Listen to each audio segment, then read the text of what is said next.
हम किशोरी झा सबटा प्रणाम करै छी।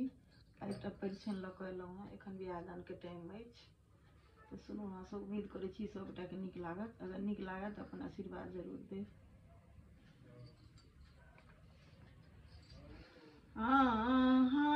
के बाबूजी दुल्हा काते रुपया लेलनि यौ दुलरुआ दुल्हा, बहुत रुपया लेलनि गिनाई यौ दुलरुआ दुल्हा। के बाबूजी दुल्हा काते रुपया लेलनि यौ दुलरुआ दुल्हा, बहुत रुपया लेलनि गिनाई यौ दुलरुआ दुल्हा। नार चिलाओन दुल्हा सोयरी घर निपाओन यौ दुलरुआ दुल्हा। नार चिलाओन दुल्हा सोयरी घर निपाओन यौ दुलरुआ दुल्हा। दाँत तर के सिक्का लेलनि गिनाई यौ दुलरुआ दुल्हा। दाँत तर के सिक्का लेलनि गिनाई यौ दुलरुआ दुल्हा। के बाबूजी दुल्हा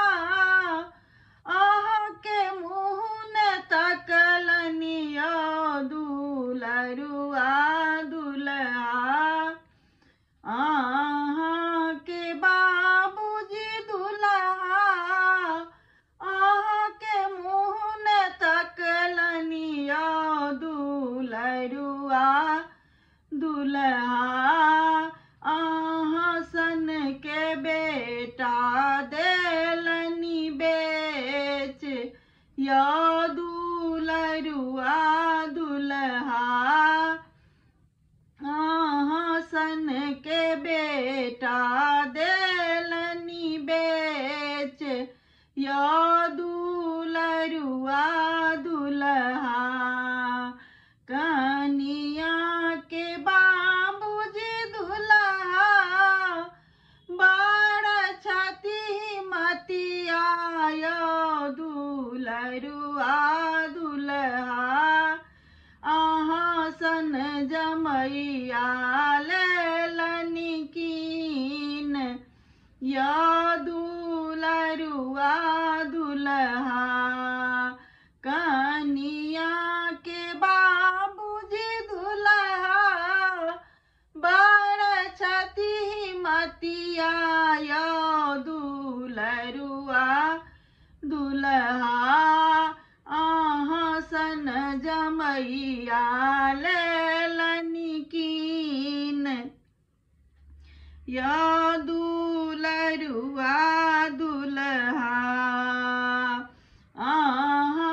के बाबूजी दुल्हा काते रुपया लेलनि यौ दुलरुआ दुल्हा। सन के बेटा देलनि बेच यौ दुलरुआ दुल्हा। सन के बेटा